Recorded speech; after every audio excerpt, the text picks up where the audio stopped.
स्वागत है आपका HJ एजुकेशन हिंदी में। इस वीडियो में हम लोग परफॉर्मेंस अप्रेजल के बारे में पढ़ेंगे और जानेंगे कि परफॉर्मेंस अप्रेजल क्या होता है और साथ ही साथ परफॉर्मेंस अप्रेजल के फीचर्स को भी समझेंगे।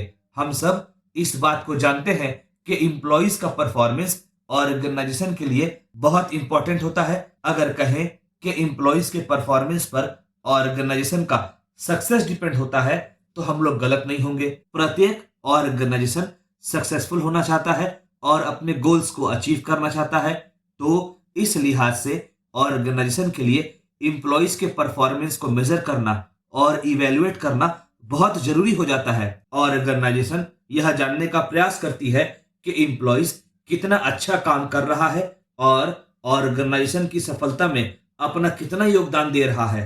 एम्प्लॉइज के परफॉर्मेंस को सही से मेजर करने के लिए सबसे पहले ऑर्गेनाइजेशन के पास परफॉर्मेंस से जुड़ा, काम से जुड़ा स्टैंडर्ड होना चाहिए।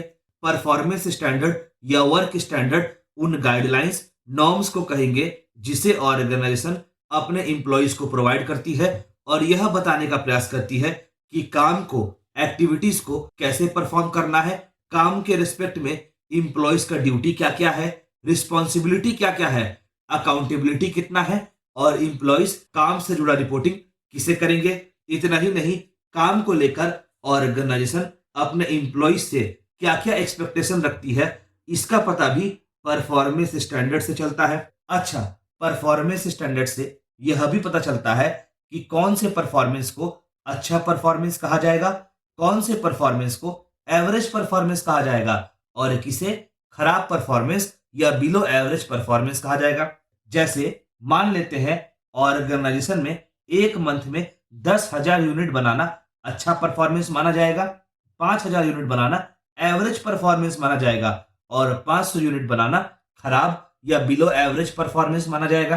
परफॉर्मेंस स्टैंडर्ड मैनेजमेंट के उन एक्सपेक्टेशंस को दिखाती है जिन्हें एम्प्लॉइज को फुलफिल करना होता है। अच्छा, अब परफॉर्मेंस अप्रेजल की बात करते हैं।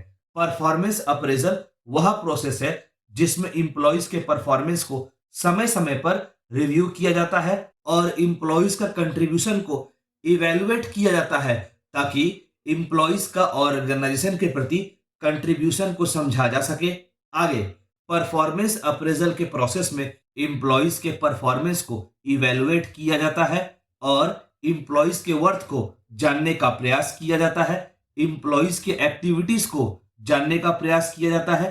काम से जुड़ा एम्प्लॉइज का स्किल सेट, नॉलेज, एटीट्यूड आदि के बारे में भी जानकारी इकट्ठा की जाती है और फिर मैनेजर अपने सीनियर्स को एम्प्लॉइज से जुड़ा फीडबैक प्रोवाइड करता है। परफॉर्मेंस अप्रेजल एक सिस्टमैटिक प्रोसेस होता है जिसके हेल्प से एम्प्लॉइज का स्ट्रेंथ और वीकनेस के बारे में जानने का प्रयास किया जाता है और यह भी पता लगाने का प्रयास किया जाता है कि एम्प्लॉइज के अंदर डेवलपमेंट का पोटेंशियल और स्कोप है भी कि नहीं। परफॉर्मेंस अप्रेजल ही मैनेजर्स को उन एरियाज के बारे में बताता है जहां पर एम्प्लॉइज का इंप्रूवमेंट पॉसिबल है। इन सब इंफॉर्मेशन के आधार पर यह तय किया जाता है कि कौन सा एम्प्लॉय को प्रमोशन मिलेगा, किसका सैलरी बढ़ेगा और कौन से एम्प्लॉय को ट्रेनिंग प्रोवाइड किया जाएगा ताकि उसका डेवलपमेंट हो सके। अच्छा, अब तक हम लोगों ने जाना कि परफॉर्मेंस अप्रेजल क्या होता है। चलिए आगे बढ़ते हैं और परफॉर्मेंस अप्रेजल के फीचर्स को समझते हैं। पहला, related with the goals of the organisation. Performance appraisal का प्रोसेस ऑर्गेनाइजेशन के ऑब्जेक्टिव्स और गोल्स से जुड़ा होता है।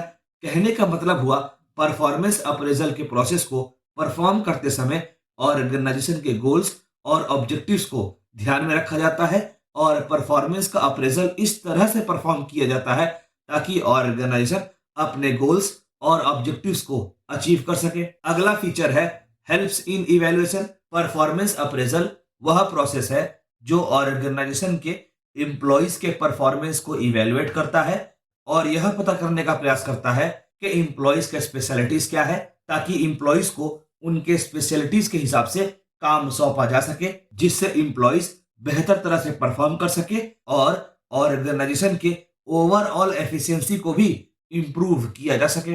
अगला, logical and systematic. Performance appraisal एक लॉजिकल और सिस्टमैटिक प्रोसेस होता है जिसमें परफॉर्मेंस का evaluation step by step perform किया जाता है। और यह देखने का प्रयास किया जाता है कि एम्प्लॉय कैसा परफॉर्म कर रहा है और एम्प्लॉय का परफॉर्मेंस कहाँ इंप्रूव किया जा सकता है। अगला, कंटिन्यूअस प्रोसेस परफॉर्मेंस अप्रेजल एक कंटिन्यूअस प्रोसेस होता है। केवल एक बार परफॉर्मेंस अप्रेजल को परफॉर्म करने से परफॉर्मेंस अप्रेजल के प्रोसेस का पूरा लाभ, पूरा फायदा नहीं मिलता है। परफॉर्मेंस अप्रेजल के प्रोसेस का पूरा लाभ लेने के लिए इस प्रोसेस को कंटिन्यूअसली परफॉर्म करना होता है। अगला फीचर है decision making. Performance appraisal organisation के मैनेजमेंट को एम्प्लॉय के प्रमोशन, ट्रांसफर और रेम्यूनरेशन से जुड़े डिसीजंस लेने में हेल्प करता है। परफॉर्मेंस अप्रेजल के प्रोसेस से यह पता चलता है कि कौन सा एम्प्लॉय कैसा परफॉर्म कर रहा है और इस इंफॉर्मेशन के आधार पर मैनेजमेंट यह तय करता है कि कौन से एम्प्लॉय को प्रमोशन देना है, कौन से एम्प्लॉय का ट्रांसफर करना है और कौन से एम्प्लॉय को ट्रेनिंग प्रोवाइड करना है ताकि उस एम्प्लॉय का परफॉर्मेंस इंप्रूव हो सके।